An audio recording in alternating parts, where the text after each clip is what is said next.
It's time for the absolutely... I'm on my way! Completely! I'm almost there! Random! Why are there so many stairs? Podcast! Oh, jeez! With Andrew Rhodes. Hello, everybody, and welcome to the absolutely, completely random podcast for Saturday, July 30th, 2022. I'm your host, as always, right here on the Web Designer 18 YouTube channel, Andrew Rhodes. Hi, how you doing? Hola, benzenu, konnichiwa. Hello, ha! How you doing? You! And every other way, you can always say, welcome to Lego Island. Hey, I learned a lot just from that introduction, because you hear it every time you load the damn game. So I'm going to get mileage out of that for years. So what am I talking about this week? I'm talking about Riot suspending some Valorant pros over a teabagging controversy. Oh, I'm going to tiptoe through that one, trust me. Facebook is jacking up the price of the only affordable VR headset. Of course they are. The former head of the WWE has let himself go. Why am I talking about this? Because it wasn't a quiet let go. It was a scandal-plagued one, and because I was a topic short. We're getting a new Cloud Strife figure, having him decked out in the outfit from the one part of the game. I will explain. And I'm pretty sure Pat Contry and Ian Ferguson over in the CU podcast would love this topic. For anybody out there that's ever played Roblox, you remember the oof sound? Yeah, it's been removed. And there's a reason. Ooh. All this and more this week on the Absolutely Completely Random Podcast. Before we get into that, I'm sure you know the song and dance by now, but let's sing along for all the new viewers out there. I have a wide variety of stuff for sale on my eBay page, ARHOADS-2012 on eBay. I have trading cards, DVDs, action figure parts, you name it. One person's trash is usually always another person's treasure. I know I have a couple Beast. I know I have a Beast Wars figure up. It's K9 from Beast Wars. I have the Shadow Megazord, or the Time Shadow Megazord from Power Rangers Time Force, and parts you can buy to replace or to repair yours, customize yours if you want to, repair yours if you need to, replace parts if you need to. Really is easy to take apart too, by the way. I have a lot of stuff over there for sale, so go check that out. That's ARHOADS-2012 on eBay. Hey, I did not earn that 100% positive feedback for nothing. So you know you're getting decent quality shipping. You know you're getting decent customer service. You know that I'm going to take care of your item until it arrives to you, or at least until I give it to the post office and then it arrives to you. Yeah. The post office is not known for taking care of packages. I know that for a fact. But I usually make good if it gets destroyed. I'm not a skinflint.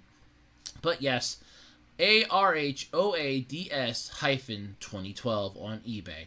I also have a little shop over on spring.com, or spri.ng, formerly Teespring. So go check that out. There's a link to that in the description. It's cool, bunch of cool t-shirts and other stuff you can get. It's a print on demand, so it's basically a design or something that's put up that you can have mass produced on t-shirts, and you just collect the profit. So yay, come on, check that out. Help support me and the channel. Speaking of which, if you want to help support the channel, we do have a Patreon page, patreon.com/webdesigner18. I know I need to update it. I keep forgetting to do it. I'm a one-person show, and that is literally the one thing that's on my list, and it keeps getting shifted and shifted and shifted because other stuff end up going ahead of it. So, believe me, it's on my list. We also have a Ko-fi page. Links to those can be found in the About Me section on the channel. There is also my Etsy shop, Simple Design by Andrew. Yes, I do have an Etsy shop now. It's Simple Design by Andrew. There's some templates on there where you can do it yourself, or as I like to call them now, DIY templates. A lovely suggestion that somebody gave me. Where it's basically it's a Canva template that you can go on to canva.com and customize to your specifications. Most of them are just wedding invitations right now, but there's that. I do have some printable stuff on there, like a printable gaming journal, a digital gaming journal, and a few other things. So come on, check it out. It's simple design by Andrew over on Etsy. There's a GoFundMe page link in the description. See the Etsy link in the description. You can follow me over on Twitter, How to Take Your Roads. You can hang out with me pretty much over there, How to Take Your Roads on Twitter. That's where I usually am most of the time. And yeah, I think that's everything. Am I forgetting anything? Oh yeah, Web Designer 18 Facebook page. Oh, and like, comment, subscribe, and ring that notification bell right here on Web Designer 18 YouTube channel, so that you can be made aware of when new videos drop. I'm going to start writing all this stuff down. I know it. Alright, so this is the part where I usually go, how'd your week go? Kind of interesting, but not entirely exciting. So, I put an item up for sale on eBay. In fact, I've had it up for sale on eBay for a good almost 3 years. And somebody was finally questioning it. Because I sent an offer, because eBay's like, hey, you have a watcher on this. Send them an offer, and maybe they'll take it, help get your item sold. Okay, what the hell? I could use the money. So I send an offer, and they send me back a question. I'm like, oh, I thought, because it was the Time Shadow Megazord from Power Rangers Time Force. I gotten it at a flea market years ago, and it wasn't complete then either, but hey, for a quarter, I wasn't going to complain. I'm looking at the thing, and I'm like, oh, I thought I had this in my description, because they're like, I need, pictures of the head cap piece. I don't have that. That's the piece that's part of the combined form for when you combine it with the Time Force Megazord. Don't have that. So I'm like, okay, it is the Time Shadow. It's not, Shadow Force. I don't think it's Shadow Force. I think it's, oh, maybe it is Shadow Force. I don't know, I'll have to look it up. But I think it's the Time Shadow. But either way, it's the same concept. Anyhow, yeah, so, God, this is fun. So, I send the pictures after I explain, hey, I don't have this one. I had to end the listing so I could fix that. And since I had to take pictures anyway, I figured let me get some better pictures for this. So then I was like, I'll put the listing back up then.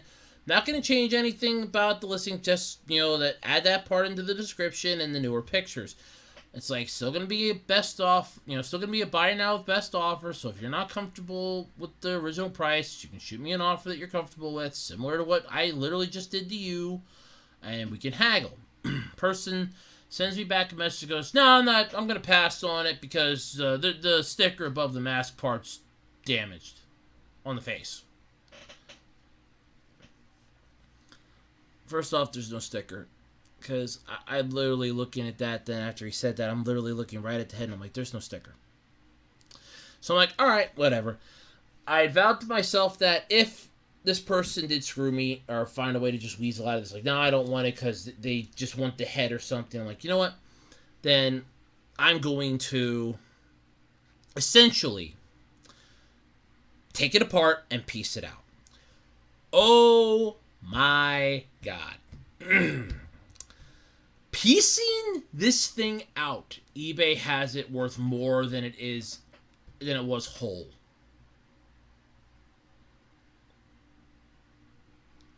I'm not even joking about that. Now, nobody bought anything instantly, but I didn't check to see if any of them were have any bids or anything on it, so I'll have to check that then. But I'm like, good God. Freaking Jesus Christ, eBay. But that was my, that was pretty much most of my week, like the latter part of it. The beginning part was pretty much dull, boring, same old, same old. We did have to survive the heat wave, which is fun. Then we're going to have another one this coming week. So yay, another heat wave. A fucking tropical heat wave. I think it's kind of bad when, it's hot when I see the ants on the sidewalk. And they're kind of doing a dance as they're walking. Like, they're trying to keep from burning. Then it's hot. When you can smell chicken cooking and you see two birds sitting outside on a piece of metal or on the mailbox, you smell chicken cooking. You know it's bad. you know it's hot. Oh, but yeah, so it was just one of those it was just one of those things. It just did not. It was just one of those weeks. But there was a topic. It wasn't really much of a topic, but I subscribe to the Robert's Anime Corner Store newsletter, and I've mentioned them before. They don't sponsor this channel, though if they'd like to, I'm more than willing to accept sponsorship. It's just interesting because I love some of the quips in it. It's where I first saw the. I guess it was. I don't remember what the character is on it, but they had the little cartoon up of the first day of school, and it's like, oh yeah, I love going back to school. First day of school is always fun. New teachers, new friends, getting to see everybody again. And the kid just looking at the other one like, those bangs really hide that lobotomy scar well. So yeah, that kid had a full frontal lobotomy. It's like, yeah, they did. But there was a interesting little blurb in the newsletter, and I want to talk about it quick. And I figure I'm going to talk about it how my week went, because this made my day, and I read it this morning. This made my day, and I'm going to literally read the exact thing here. Okay, so bear with me for a second. The recent release of an English-language version of Square Enix's Manga Up app has left fans less than enthused after it was discovered that the company has censored numerous depictions of sexualized body parts. I want you to remember that part for what's coming up next year, okay? Including breasts and knees across the various manga titles available on the service. Officially made available to the English-speaking public on July 24th, the Manga Up global incarnation of Square Enix's digital library collects localized editions of the company's manga catalog in one app, with various agreements having been made to allow for the central aggregation of the series published under their direction regardless of who, if anyone, may have licensed them in the past or in the West. While the announcement that the app would finally be coming to the States was initially met with praise from fans, it was soon discovered that the company had taken an overly broad approach to inserting black bars over any artwork featured on the app that could be considered even remotely sexual. Now, what I find interesting about this and what made me laugh, I can understand putting a black bar over the boobs. That's censor 101. I understand that. You can't please everybody. Though if they're fully clothed, I don't see what the hell the deal is here. But I can understand that. To a point. I will say to a point. I can understand that to a point. What I can't understand is the knees. Yes, you did not hear that wrong. They have censored numerous depictions of sexualized body parts, including breasts and knees. Now, like I said, I understand boobs, but why are you censoring knees? Are we back in the 1800s where people got a chubby seeing ankles? My God, if you were to bring somebody from the 1800s into now, they would die in 30 seconds. Not pretty much from how the air is pretty much different and global warming pretty much obliterated the ozone that we've adapted, but they wouldn't have. No, it's mostly the fact that they'll die of a heart attack. They'll go, what the hell? They're so scantily dressed. Knees, ankles. They're going to flatline. But yeah, I want to know out there, first off, who from Square Enix thinks that people in the West are spanking it to knees? I'm sorry, if I'm looking at a body part that's considered sexualized, I'm thinking the boobs, I'm thinking the butts, maybe the thighs thanks to Chun-Li. I'm not thinking knees. They're not even registering as a blip on my radar. And you're censoring knees? What? Hey, I just thought of a great idea for a comic. I thought of a great idea for a manga. This would be one that could slap them all in the face. An entire manga of a censor bar. And I had a long day. What were you doing, honey? I had to censor boobs, butts, knees, pelvises, hands, feet. eyes, my God, it's exhausting being a center bar. These people are sick. I get a freaking kick out of this. Knees. Their entire issue was knees. Like I said, breasts I can understand, but knees? For the love of God, we are not in the 1800s. We are not in the 1700s. This is the fucking 2000s here, for God's sake. Knees? Who is spanking it to knees? I want to know right now who the hell is out there spanking it to knees. I demand it. I know there's a fetish out there for everybody, but for the love of God, knees? Come on, Grandpa. Knees? What the heck? Knees? Who the hell's spanking it to knees? God, who the hell would be who's spanking it to knees? Alright, so let's start this off with Roblox's infamous oof sound now being removed due to a licensing issue.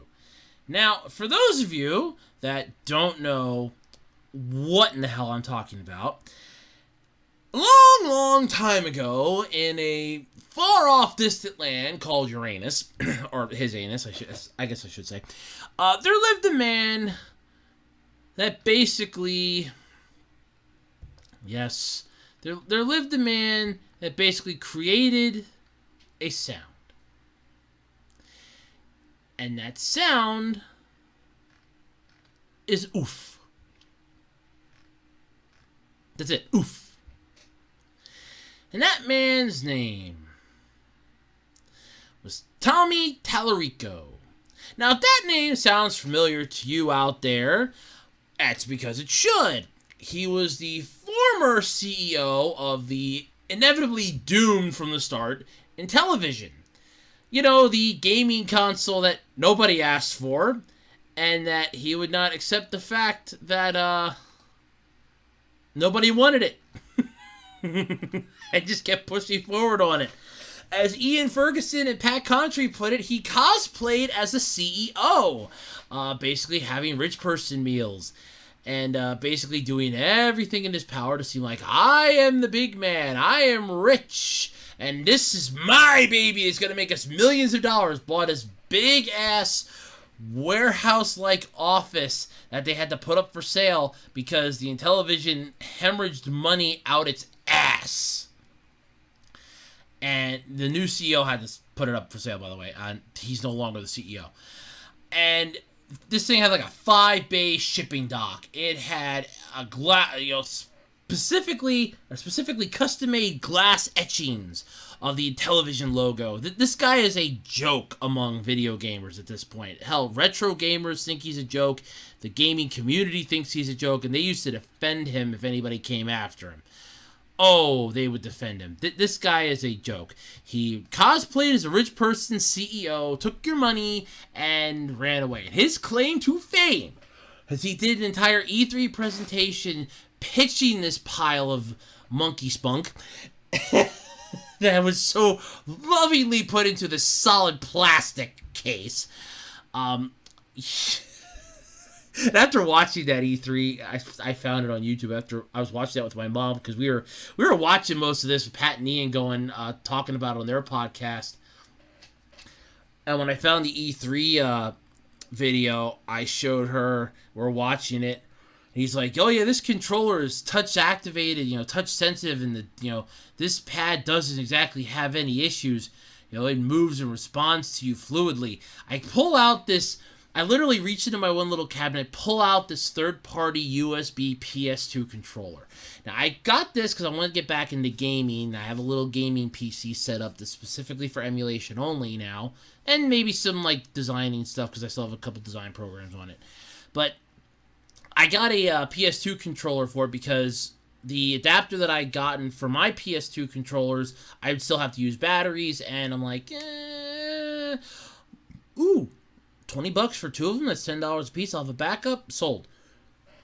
I bought those about a couple months ago, so I was still employed at the time. But it's just funny, and I'm looking at this, and I'm like, really, fluid movement, and I just go like this. I pull the controller out of the bubble wrap, and I go like this. I'm like, ooh, this is fluid too. It's like it's a fucking deep. It's a fucking joystick, and that's all it is. It's a thumbstick. This guy is like pitching this like this is the most beautiful invention we've ever made. This crap. But he was listing off his claim to fame, and one of them was the oof sound in Roblox. First off, if that is a claim to fame for you, and that's what you were banking your entire gaming career on, now granted he has done some other stuff, but nothing to really write home about. Even with his list of accomplishments, it is nothing to write home about. You let nostalgia and your own head up your ass do the talking for you with that one. But he can no longer claim that his oof sound that made him famous is now still available for people to hear because of a licensing issue. My guess is he demanded more money because the television is probably suing his ass. which in all honesty, I would fucking do because you rob people blind and the new CEO's has to clean up your fuck up. And if I were them, I'd be looking like, hey, you owe us a shit ton of money. But yeah, if you've ever been around Roblox for any extended amount of time, you'll be familiar with one of the platform's most well-known or annoying quirks.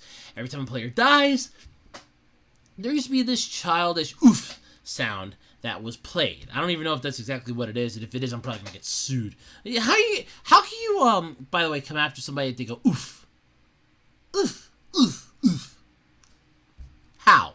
It's a generic sound. Yeah.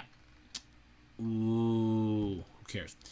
Earlier, though, when this article came out, Tuesday. So earlier Tuesday, tucked away at the end of a series of announcements about changes being made to Roblox's asset store, was a statement from the company saying the famous sound has now had to be removed from Roblox entirely and has already been replaced with a new default. Oh, thank you, Lord. Quote in the tweet, related to sounds, due to a licensing issue, we have removed the oof sound from Roblox and have created a replacement default which launches today. We plan to expand our avatar shop with a whole range of both old and new sounds in the future. More to come on this. So I know somebody out there is going to go, well, what's the big deal? So they removed the sound. That's not uncommon for people to do. Yes, it's not. However, the timing of it just seems to coincide perfectly with all of the bullshit happening over the television. The company's hemorrhaging money out its ass. It cannot refund all the people that Tommy Tallarico robbed, basically. I'm not even going to sugarcoat it at this point. You robbed them blind. You shuckster. You robbed them blind. You con artist. You snake oil salesman, scumbag, son of a bitch. You robbed them blind. I'm not going to mince words here. You robbed them blind. Let's just get it for what it is. Yeah. You robbed them blind. So because of this, I'm assuming that the new CEO, who basically had to take over, is now looking at this like, hey, we can't refund them. We have no money. They were doing another round of crowdfunding to get money to stay afloat for another 6 months. And I'm wondering if they basically were told by an attorney or something, look, either come clean now or you're going to get dragged through the dirt when this goes public and there's nothing we can do to save you then. And I'm kind of wondering if that's what happened because now all of a sudden it's, oh, well, Tallarico's losing something that I'm assuming he was getting royalties from. So they're probably coming after him for money. Or Roblox is like, look, we don't care if you're not the CEO anymore of it. They know you publicly because of this. We don't want to be associated with you because of this. Roblox already has a very unstable concept now as it is. We're getting overshadowed by other stuff. We really don't need you to tip us over the edge here. No, we're going to just we're gonna cut ties with you. If we're not using your sound anymore, then we don't have to pay you anymore. Ooh. Yeah. So this is funny. But if issues over this sound effect sound familiar, that's because this isn't the first time Roblox has run into problems with its use of the oof sound. Was it made by anyone at Roblox? Well, it's in fact made by Tommy Tallarico, formerly a video game composer and more recently CEO of the Doomed Intellivision, as I explained. As they explained back in 2020, Tallarico first discovered Roblox's use of the effect originally made for the FPS Messiah, released in 2000. He came to an agreement with Roblox where anyone building a Roblox experience would have to pay $1 or 100 Robux. Stop giving your stupid things in the name of your goddamn thing. Just call it coins or money or something. It's fucking Disney bucks at this point. Just call them Disney bucks. So basically, for every 100 Disney bucks was $1 that they had to pay him to be able to use sound in their creation. I'm pretty sure he was probably like, I want more. Yeah. He also agreed to develop other paid sounds for Roblox. Why?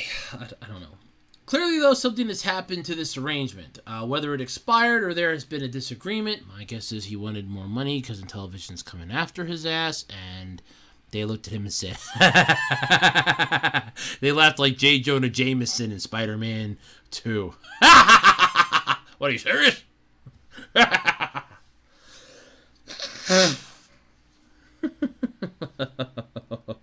that'd be funny. No, bullshit. But whether it expired or there's been a disagreement, they've contacted Roblox for more information, but whether the reason for the sound's removal, it's a sad day for longtime Roblox fans who must bid farewell to a sound so synonymous with the game you can hear it on the playgrounds around the world. It's a generic sound that somebody usually says whenever they fall on their ass. It's called oof. Oof. Oh. It's a fucking... yeah, no. My guess, I'm not going to lie about this. This is my assumption of this, is that I'm guessing Intellivision probably is going after Tallarico for money. They're probably looking at him like, look, you drew a fucking huge-ass salary for this. Maybe the current CEO of Intellivision is literally trying to fix it and trying to at least put out as much of the dumpster fire as possible before it takes out the whole block. And it's like, look, you robbed them blind. We're coming after you for the money. Because you took it, you spent it on rich person cosplay bullshit, and we have nothing. We have no product. We have nothing. We're gonna have to close this thing, but we need to pay these people back. They're gonna come after us for money, and we have like investors that want their cut. We got banks that don't want their cut, and we're coming after you for it. So you better start whipping out your checkbook and start writing us a fucking check right now.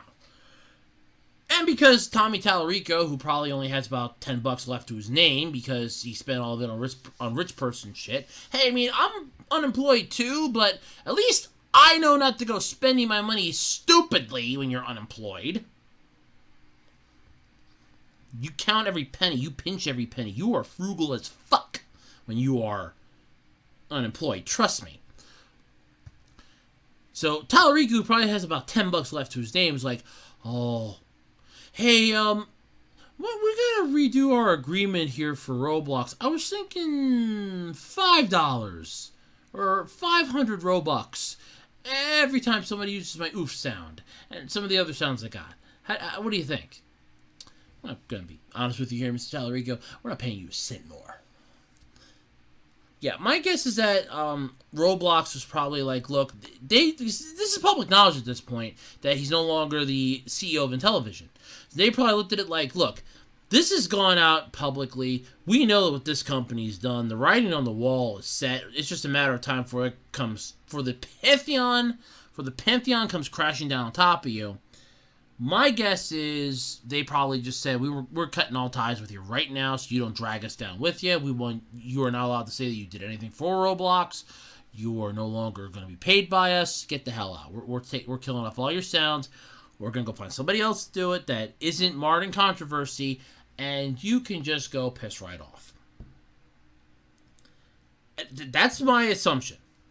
That is my assumption. It kind of feels like they're pulling a Cosby here, where it's like, look, we're just gonna start taking away your shit, and you're not gonna have anything when we're done. That is my literal assumption, because it makes the most sense. I mean, he has nothing left. He's not the CEO anymore of a television. Thank God for that. He's basically massacred and destroyed the company. He robbed people blind. And anybody out there that denies that and still wants to defend this guy, good luck. Good fucking luck. Because there's nothing to defend. There's nothing to defend anymore about this guy. He is a 100% total, beyond a doubt, scumbag. And, like I said, if you actually feel like you can go out here and defend this guy, you're insane. You are literally insane if you think you can go out here and defend this guy. He's a nut job. He's a nut job. He's a nutcase. He's a thief. He stole from people, and you know it. I know it. Everybody knows it. There's no argument here. So, yeah. But as far as this is concerned, screw off, and he has no chance at all, basically. None whatsoever. So that's literally that. Yeah. Kiss off, Tommy Tallarico. You have no. You lived in your own ass, basically. So yeah, good luck with that. All right, so how many of you out there have ever played Final Fantasy VII, the most iconic PlayStation 1 game in history? I'm guessing a lot of you. How many of you replayed it when it came out for, was it the PS4 or the PS5? I think it was the PS4 when it came out, and everybody's like geeking out about it because it's no longer turn-based but more real-time, which honestly kind of should have been in the first place. A lot of you? Good chunk of you? Okay, so how many of you remember the part in the game where they end up going to the one part? Yeah, there's no real good way to put this. Yeah.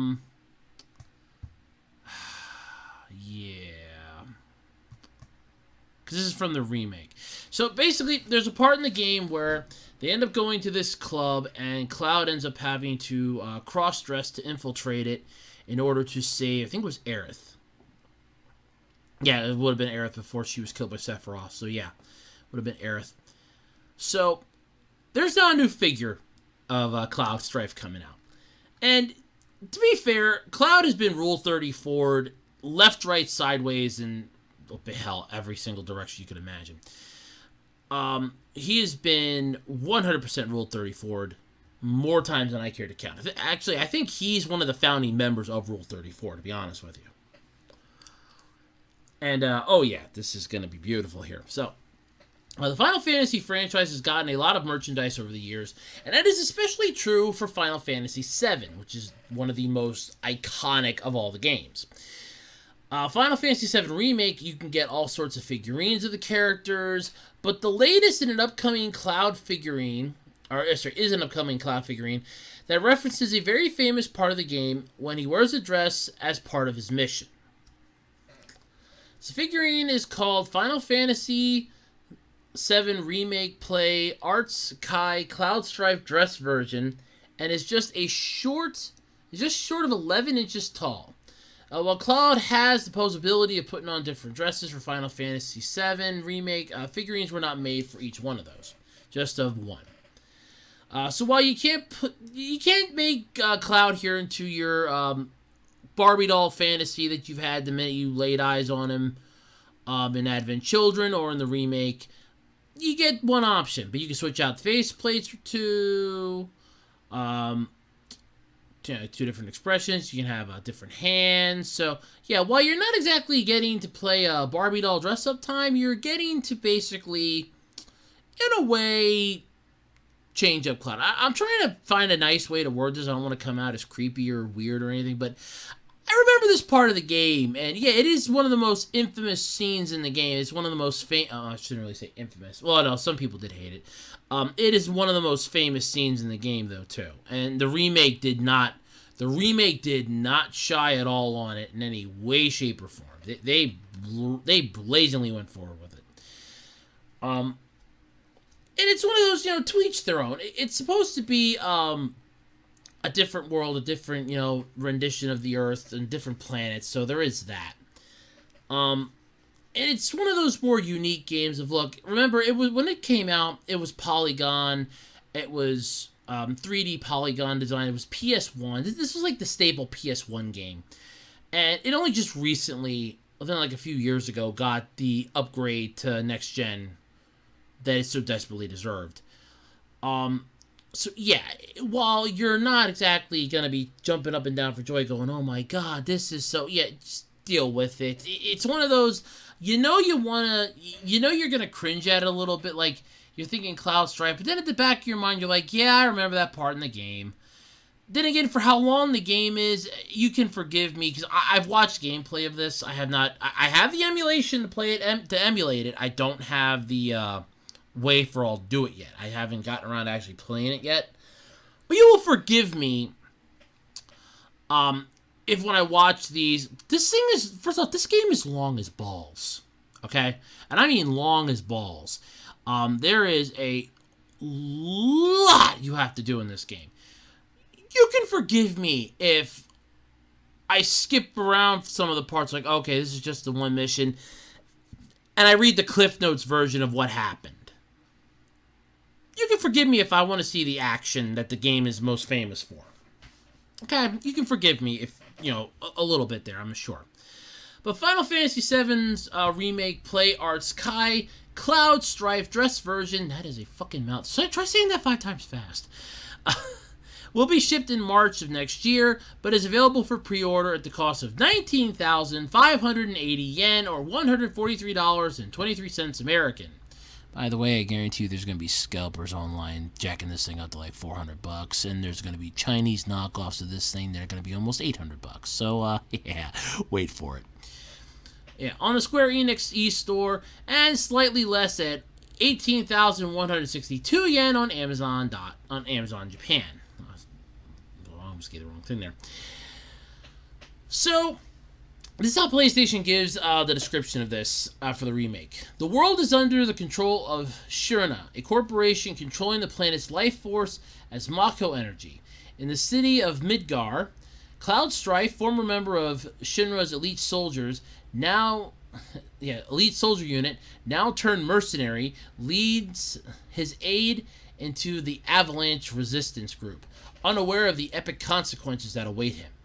Final Fantasy VII Remake is a reimagining of the iconic, original, and unforgettable characters, a mind-blowing story, and epic battles. The story of this first standalone game in the Final Fantasy VII Remake project comes up to the party's escape from Midgard and goes deeper into the events occurring in Midgard than the original Final Fantasy VII. So in other words, it's a remake but with more shit added. But yeah, I wanted to bring this up because it's kind of, first off, it's interesting to get characters from games. That's a given. And you're going to get figures in that, figurines made for collectors to get from games. It's understandable. When you get some like this that were already being done by customizers, literally, there was a person that had an entire YouTube channel. They took it down though after. I don't remember what the hell the controversy was, but I do remember they put out their video that said that their channel will be gone at the end of the year, and that was like 3 years ago. They had gotten their hands on a Cloud Strife figure. It had some posability. It was like a really detailed figure. And they made different customizations for it. Now, the figure itself was still there. They fixed it up so that there's like different heads that you could pop on and off. Because they like figured out what the head was. They kind of put in a kind of like a swivel neck so you could have the different heads that you could pop on different heads. And they did a version of this. Only, it wasn't the same dress that they had used. That I know. But they did have a version of this. And that video went crazy for a while. And then there was like controversy with, I think, one of the other things that they had done on the channel. And I don't remember everything, but yeah. But they did like multiple customizations. Like there was different outfits you could put Cloud in, different heads, hands, arms. It was basically what these were, but it was done, that they did it. They wanted to show off, like, because they got in a 3D printer. I don't want to say this is back when 3D printers were just starting to get popularity, but they were starting to become a little more affordable. And they had made a whole bunch of different parts in that, and they're like, yeah, this is what a 3D printer can do. I created this 3D printed image of Cloud Strife's head, really well done, molded and perfect and everything else. And they, fixed it up. But they did, like, different outfits and a whole bunch of other stuff. But, yeah. So, like I said, it's interesting when you get official releases then. It's fun when you get an official release. But prior to that, we did have some of the fan-made stuff. But it is interesting when you get the official release. But still, to each their own. But, yeah. Just thought I'd bring that one up. That caught my attention this week. I'm like, yeah. I know there's some Final Fantasy fans out there that'll probably find this interesting. And hey, what the hell? Might interest somebody. I remember the part of the game. I just remember, okay, this is the thing, because there was too many flashing lights for me. And I don't deal with epilepsy. I don't have to worry about that, but I just was getting it was starting to give me a headache. And I'm like, yeah, you know what? I'm just gonna skip this part. Okay, there we go. Plus, the video that I watched the gameplay on was kind of grainy, too, because it was shot with the original PS1 game, and then when they did the remake, I was having internet issues. So I'm like, yeah, I'm just going to skip over this and get to the next part. So, Vince McMahon is no longer the head cheese of the WWE. And I know somebody out there is going to go, Andrew, why in the holy hell are you talking about this? You're not a huge fan of wrestling. Yeah, I'm not, actually. I won't deny that. When I was a kid, yeah, I would watch it every Sunday with my uncles. But, no, I'm not really a huge fan of wrestling. It's fake as hell. And if you ever needed a reason to know why it's fake as hell, this article will tell you. This article will pull it out. So, but yes, Vince McMahon is done amid an ongoing investigation into the alleged affairs with multiple former employees. He announced his retirement. First off, I want to say this. For almost 77 years old, the guy looks like he's in his fucking 50s. I honest to God, I thought he was like in his late 50s, early 60s. He's 77. Jesus Christ! I did not think that. I'm like, okay, he's in like his late 60s. I thought like late 50s, early 60s. Or just like mid to late 50s, early 60s at the far end. 77 was nowhere near the ballpark I was in. Hell, oh my God, nowhere near the ballpark. But yes, the scandal-plagued former WWE CEO Vince McMahon announced his retirement from the wrestling dynasty he presided over for 4 decades. I remember seeing the thing that Triple H is going to become the new... I think he's taking over, but yay, I really don't care. Like I said, I have no interest in wrestling, but the reason why this topic came up is in here. So believe me, oh yeah, trust me. You're going to oh yeah, trust me. This is gonna be good. It's gonna be good. It's gonna be good. It's gonna be good. Trust me. So, yeah. So he announced this, though. McMahon's suddenly announced his retirement on Twitter, saying that at the age of 77, it was time for him to retire from the WWE. Honestly, again, I did not think 77. I thought, okay, mid to late 50s, early 60s. I was not thinking 77. Honest to God, I was not thinking 77. Jesus Christ. I honest to God, I was not thinking 77. I was not thinking 77. Jesus Christ. So, yeah, this is going to be good. Saying, quote, as I approach 77 years old, I feel it's time for me to retire as chairman and CEO of WWE. Throughout the years, it's been a privilege to help WWE bring you joy, inspire you, thrill you, surprise you, and always entertain you. Never did any of those for me, but whatever, float your boat at night there, McMahon. It never did any of that to me, but whatever floats your boat at night. Yes. I'd like to thank, support you, and always entertain you. I would like to thank my family for vitally contributing to our success, and I would also like to thank all of our past and present superstars and employees for their dedication and passion for our brand. Most importantly, I would like to thank our fans for allowing us into your homes every week and being your choice of entertainment. I hold the deepest appreciation and admiration for our generations of fans all over the world who have liked, currently like, and sometimes even love our form of sports entertainment. Keep the phrase right there, sports entertainment. That is a phrase we are going to be looking back at here in a minute. Our global audience can take comfort in knowing WWE will continue to entertain you with the same fervor, dedication, and passion as always. I'm extremely confident in the continued success of WWE, and I leave our company in the capable hands of an extraordinary group of superstars, employees, and executives. In particular, both chairwoman and co-CEO Stephanie McMahon, his daughter, and co-CEO Nick Khan. As the majority shareholder, I will continue to support WWE in any way I can. My personal thanks to our community and business partners, shareholders, and board of directors for their guidance and support through the years. Now, then, forever together. That's their freaking motto.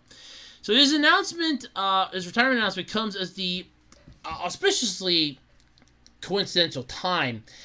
He's currently under investigation by the WWE for alleged affairs with multiple former employees. Back in June, he voluntarily stepped back his role from within the company amid an ongoing investigation. One of the alleged affairs, which according to the Wall Street Journal, involved a secret $3 million settlement between McMahon and the former employee. $3 million settlement barred the complainant, a former WWE paralegal, from discussing her relationship with McMahon or otherwise disparaging him. So basically, it was a C&D, and here's $3 million. Keep your mouth shut. See, that is something that companies will do. Here's $3 million. Here's X amount of money. You sign this, you get this, but you can never talk about what happened here, ever. If you do, if we catch wind of it, this comes back to us, and you owe us double what's sitting here on this table. Yeah, they do that. Let's see here.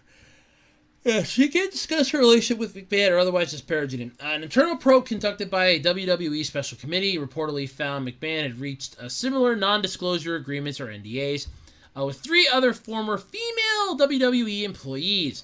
The employees made allegations of misconduct against both McMahon and the WWE head of talent relations, John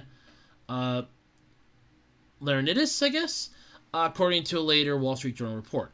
In total, McMahon apparently paid 4 women $12 million to basically keep their mouths shut about either an affair with them, sleeping with them. He's got a tiny winky. I don't freaking know. But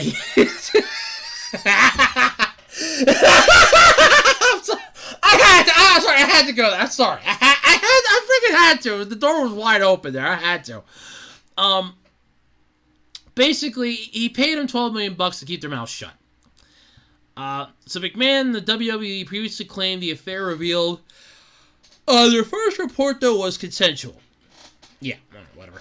Although his daughter, Stephanie McMahon, replaced McMahon as interim CEO and chairperson of the company, McMahon still retained creative control over WWE storylines. Right there. That line right there. That's what I want to talk about. This line right here is what officially got this to be a podcast topic. He still retained creative control over WWE storylines.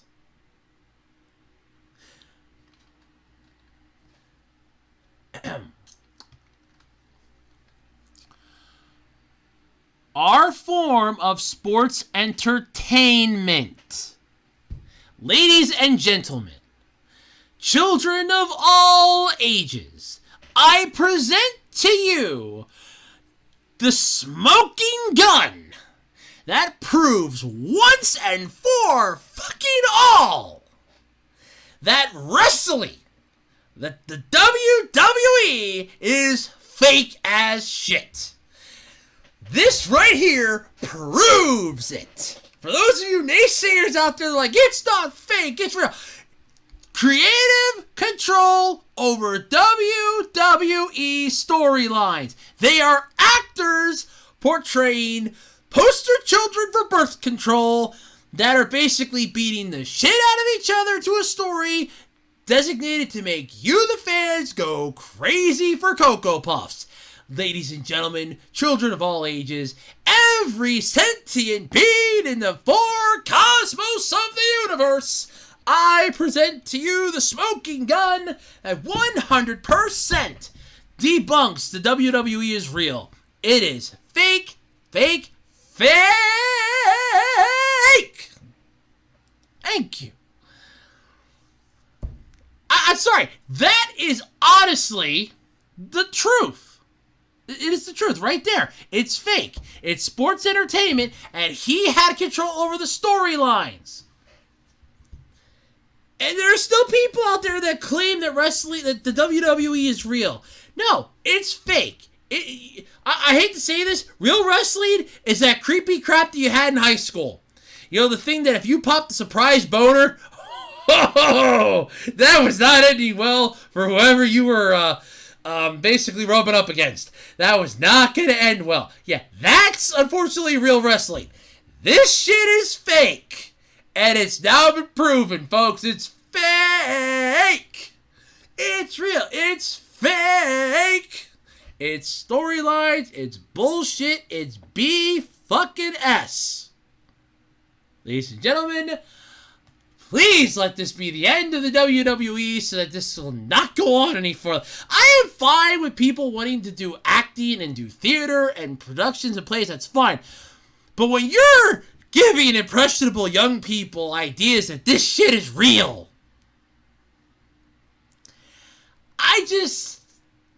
no, it's not. This proves it. They're actors. They're not even good actors. Look at Dwayne "The Rock" Johnson. He sucks as an actor. Yes, I said it. Come at me. He sucks. This proves it. They're actors, folks. They act. That's it. Maybe back in the 80s, there might have been some realness to it. But as far as nowadays is concerned, and I'm like, maybe. As far as nowadays are concerned, forget it. For fucking get it. It's fake as hell. I mean, the only thing that were real, you had a couple tragedies that happened where the one guy tried coming down through the ceiling. The rope broke. He plummeted, nailed his head on the one pole, and died. But yeah, no. However, since this investigation began, though, McMahon has had multiple bizarre in-character live appearances on WWE programming. During an appearance of the first Friday Night SmackDown after the Wall Street Journal's report, he reiterated WWE's motto, then, now, forever together, before tossing his microphone and leaving the ring. Afterwards, the WWE employee reportedly witnessed McMahon shouting, "Fuck him," seemingly about the allegations. On the following episode of Monday Night Raw, McMahon teased the return of John Cena, which fans were already aware of through WWE's advertisements. Because, hey, guess what? It's called the advertising department doesn't care what you have to say. We're just going to put it out there because we know we need to get asses in the seats. So then you had Triple H who put out a tweet. Proud and honored to work with the best talent in the world. As this is a retweet for the WWE has announced effective immediately, Paul at Triple H. I can never pronounce his last name, but yeah, basically I'm not even going to try. Will resume his executive position as EVP Talent Relations. So see, this proves that it's fake. Look, you have the actors that actually have degrees that can actually do business stuff, and they're being put in charge of the business that for years they were acting in. And that's literally like, hey, look, I was an actor in this theater for 20 years. I bought the damn thing so we could keep doing plays. Do I know a thing about business? Hell no! That's what I hired this fucker for. Like, hell no! Now, the big question, though, is what happens now. Fallout seems to have already begun, with Wrestling Observer writer Brian Alvarez tweeting the former Universal Champion Brock Lesnar has departed from SmackDown. In a follow-up tweet, Alvarez added Brock's line with some derivative of, if he's gone, I'm gone. And then you had Triple H was basically officially stepping back into his role as the wrestling organization's EVP of Talent Relations. Time's going to tell, though, whether or not he will also return to his former role as head of the development program for the WWE, NXT, or even branch out into having creative control over the ongoing WWE storylines. They even admit that it's fake, and you people have been buying it. I can't believe that everybody out there has been buying it. It's fake! Wow, it's beautiful. But there are still people out there that believe that wrestling's real. Well, no, it's fake. It is fake. Fake as hell. And that proved it. But seriously, I did not think that McMahon was 77 years old. Jesus Christ. That guy looks good for fucking 77. God damn. Facebook. When you're not busy screwing people over or being down for maintenance or changing your layout for the upteenth time, confusing the elderly, or making it impossible to get from point A to point B, or not giving notifications, or not giving people messages, or just being an overall generalistic jackass, you have to admit you have some very weird stuff.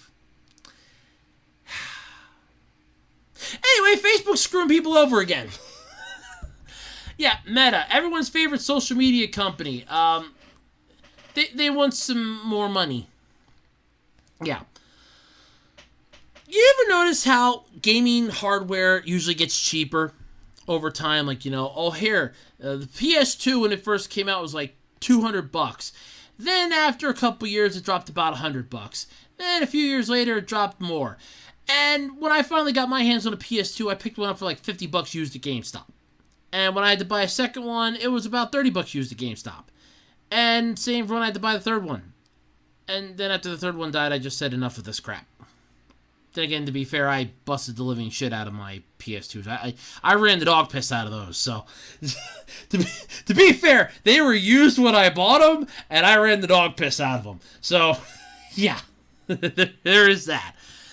They were used when I got them, and I ran the dog piss out of them. So, but anyway, usually this shit gets cheaper over time. But Meta, no.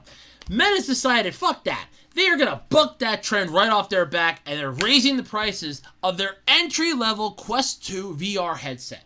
It's going up by $100. The company formerly known as Facebook, sort of like the artist formerly known as Prince. Only in this case, the company formerly known as Facebook. We used to be called Facebook. We are now Meta. Do you still have Facebook? Yes. Is it still called Facebook? Of course. Okay. As far as I'm concerned, you're Facebook. Yeah. It says that it's to help pay for innovation. A move that comes as Mark Zuckerberg's social media company scrambles to fend off the rise of TikTok and billions in recent losses. It's kind of bad when you're getting overshadowed by an app that several people want banned. If this article would have said trying to scramble to fend off the rise of Quibi, I would have laughed my ass off. Because remember, we now have a new slang term for when something fails in 6 months or less. It pulled a Quibi. It pulled a Quibi. Yep, if it fails within 6 months or less, it's a Quibi. Quibi, adjective. A venture, product, or idea that fails in 6 months or less. But beginning in August, though, the Meta Quest 2 will go from $300 to $400 for the 128 gigabyte model, and $400 to $500 for the 256 gigabyte model. Meta wrote in a post announcing the change that it is invested billions of dollars to help nurture a thriving VR ecosystem. Since the early days of PC and mobile, and that the massive price hike will help it continue to invest for the long term. In other words, you can't get your hands on the cheap shit that China's making. So you have to go for the next grade up because you want to be a little more stingy than normal. Yet sometimes the Chinese knockoffs are a lot better constructed and have a lot better resilience than the actual products. But you decided, fuck that crap. We're going to go full balls to the walls here and just score this bitch at a high-ass price and charge your ass through the wall. Yeah. Woo. Yeah. So in order to download, this is the one Twitter thing here. So in order to continue investing in moving the VR industry forward for the long term, we are adjusting the price of Meta Quest 2 headsets from $399 to $499 starting August 1st. And offered to download Beat Saber, one of the most popular Quest apps, at no additional cost, will come with every new headset purchase for a limited time. Ends 12/31/22. Terms will apply. Why not just make it so that any VR headset is compatible with your goddamn metaverse? Better yet, what the fuck is your metaverse? Are we talking something similar here to like the Oasis from Ready Player One? I can watch that movie again. I love that movie. Are we talking something similar to like Ready Player One here with the Oasis? Or are we talking you're just blowing shit out your ass? I really want to know what it is we're going for here, because honestly, barely any of this is making any sense to me anymore, and that's a problem to me. Yeah. The point of pricing the Meta Quest 2 so low to begin with, the same as the Nintendo Switch, but for a wire-free VR headset, was to aggressively drive early adoption and help lift a market that has stalled for years. With the $100 hike, though, it's still the cheapest headset on the market, but the 33% increase will still put the entry-level technology out of the reach of many more people as a result, me included, because I'm not paying $400 for the bare-bones necessity. I don't think so.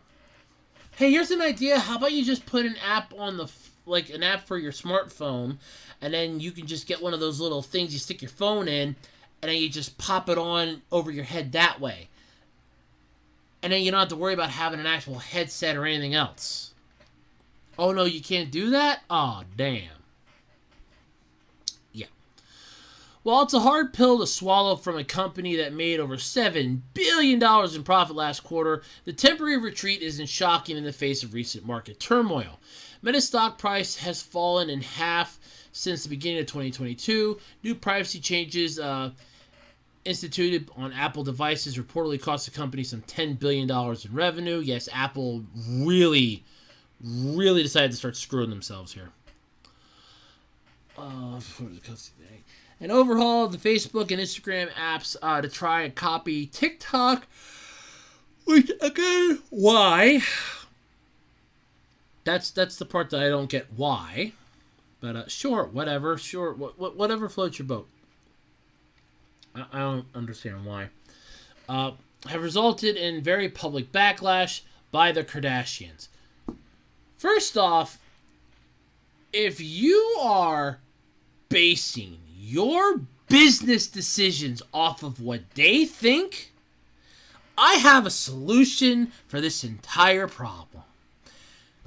Turn off the lights, walk through the door, close the door, lock the door, and go home. I love that. Very public backlash by the Kardashians. The Kardashians. So, your entire reasoning behind wanting to overhaul Facebook and Instagram, and now you're getting backlash by the Kardashians, that has you scared. Do they have a hold over you? Are they a majority stockholder? Do they own 51% of the company? Do they own 49%? Hell, even at 49%, I would still say fuck off. Somebody else has the extra 2% that they don't have a majority. So even then, I would still say fuck off. Do they own 51% of the company? No, they don't. Then who cares? Who gives a shit what they think? Well, it's the Kardashians and people like them. People also like grilled cheese sandwiches and long walks on the beach, potato chips, and other stuff. It's going to be a sad day when we start basing our decisions in life off of what food thinks, and off of what celebrities think, and off of what the random hobo at the corner of the street thinks. There's an idea. Hey, screw a marketing department. Let's just go down and talk to Jeb, the hobo down here at the corner. I'll give him a cup of coffee and ask him what he thinks about this project. 3 hours later. Well, he told me all about World War II, Vietnam, the fact that he was in an internment camp, he killed 50 men, and a bunch of other stuff. What do you have to say about this? Oh, he thinks it's a horrible idea. He thinks this is stupid. Well, then we definitely better take his advice. Jesus Christ. Come on. It's fucking, come on. Piss off. Cena has been burning billions on moving VR technology forward over the last couple of years, but with his empire facing existential challenges, founder and CEO Mark Zuckerberg is now bracing employees for a more brutal era of corporate austerity. Rather than cut funding for R&D, raising prices is one way to keep his bet on a lucrative VR metaverse going. Or, find cheaper alternatives. Have your R&D department see what they can do cheaper. Find somebody that can make it smaller and more affordable. Better yet, why don't you just actually, try? Oh, wait, that's right, I forgot. You didn't graduate business school. You left when you started funding Facebook and making a shit ton of money. And you got sued. Yes, I saw The Social Network. We can either reduce funding for future stuff, or we can take more pain in the terms of a little bit less profitability, he told staff last month in between threatening layoffs, according to The Verge. Constitutionally, it's more painful for me to slow down the progress that we're making towards the long term than it is to have a short-term difficult period. In other words, you don't want to just come up with a cheaper solution that's just as good, or instead of trying to go full throttle, slow down a little bit to make sure that you're not going to burn the engine. Way to go, genius! In the meantime, though, Meta is preparing to launch its higher-end Project Cambria headset later this year. While the partner projects like Splinter Cell VR were recently canceled, Ghostbusters Among Us and The Walking Dead VR games are still on the way. So too is Sony's new PSVR 2 headset. While still without a price or launch date, the PS5 manufacturer hasn't continued teasing new details about the updated technology. Yeah. So, I want to say this, and come at me if you will. Again, I'm going to specify this one. If all you want to do is create something like the Oasis, or something like Oz from Summer Wars, or something like whatever that thing was in Bell, all you have to do is this. Create a server farm. And on that server farm, have multiple different places. And inside those, have it be like this virtual VR room. Like a big, empty room. And when you log on with your headset, you can see everything. And a lot of people can interact with you. You can walk around using the joypad. You never have to move your couch. Never have to leave your couch. And you can walk around and do all this fun stuff. And hey, if you're not comfortable doing that with a VR headset attached to your head, weighing down your neck, possibly giving you spinal and neck issues down the road, not to mention possible eye strain, let's remember what the Virtual Boy did to people, then it's very simple to do this for computers, tablets, and phones. Same concept. Just partner up with a fucking 3D engine creation company and go that route. How difficult is this to do, you fascist bastard? I am literally coming up with ideas here. Hire my ass and I will freaking help you fix this. Ugh.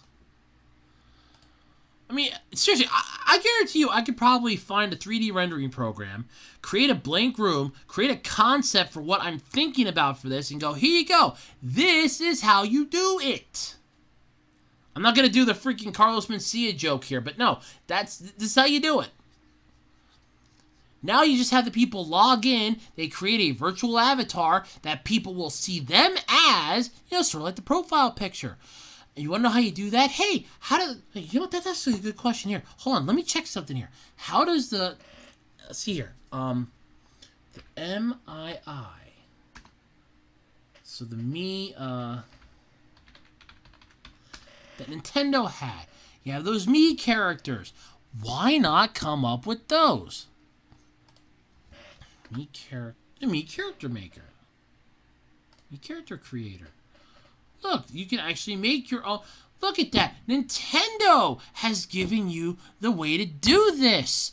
It's called the Mii character creator. You can make your own Miis. And you do that. Then you add that functionality into your online social networking system. And then just like that, boom! Problem solved! You now have the VR headset giving you Oculus Rift technology, basically giving you everything from Ready Player One that you could ever want in the palm of your hands, and you're set. Seriously, I could write all this down. I think I am going to write all this down.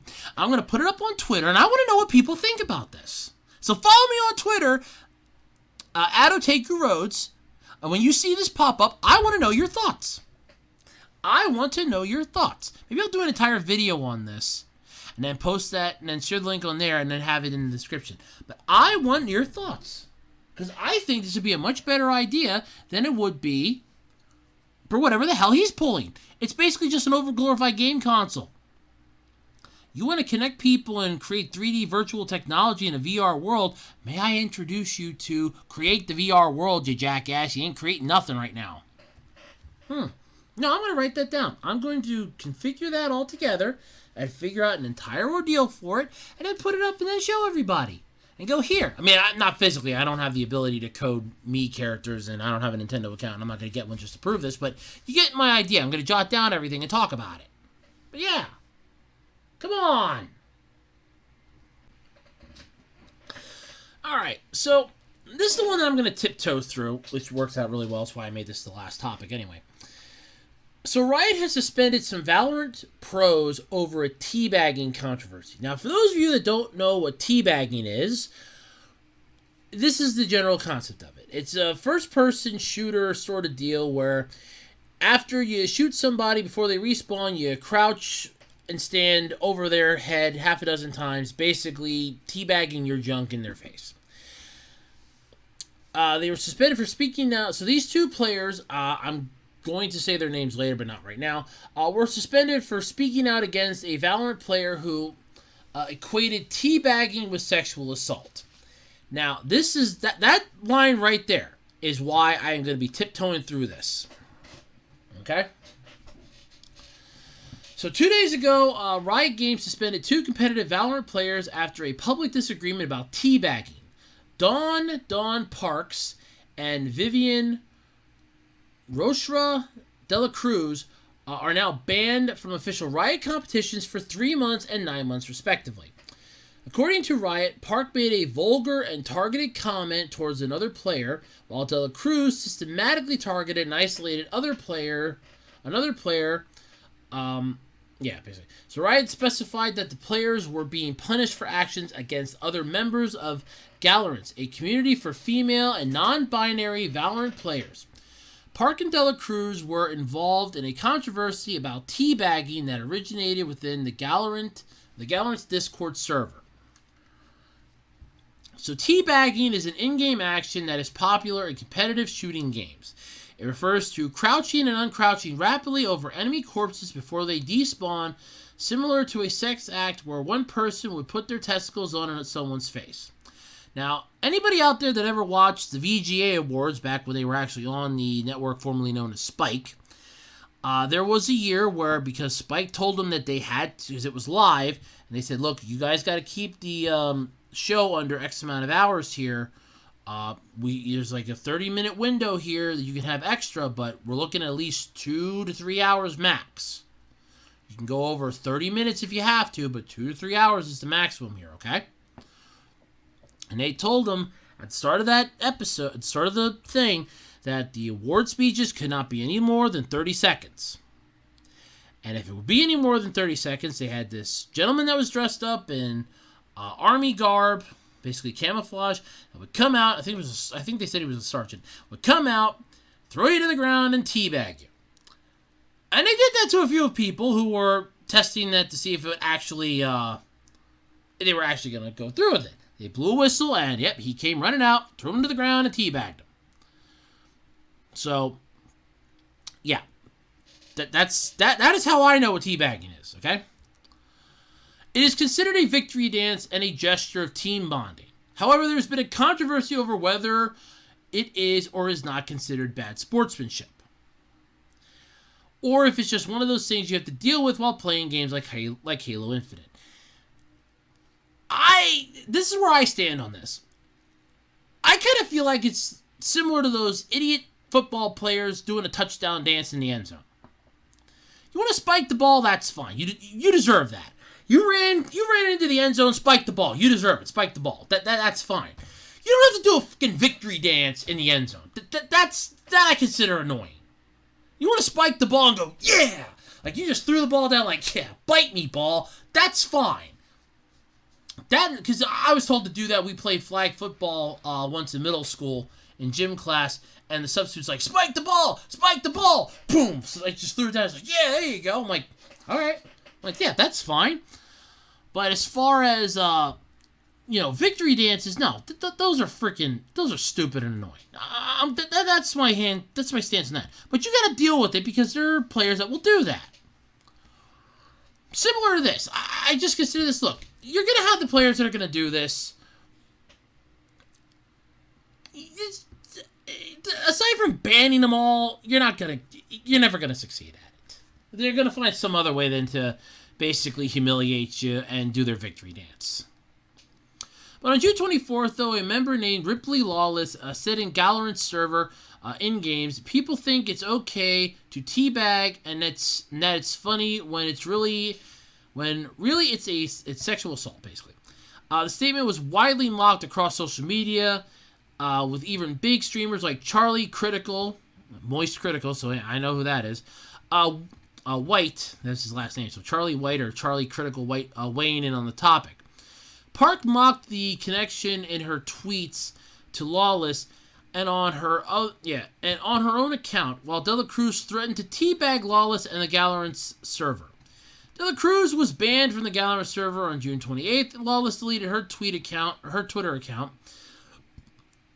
Kotaku reached out to Valorant for a comment, but did not receive a reply at the time of the publication of their article.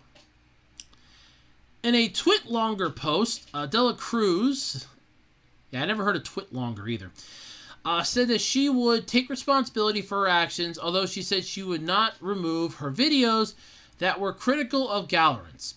Park's post was more critical of Riot's decision. She said that she had friends who had been sexually assaulted, and it's not something you can compare to crouching in a video game.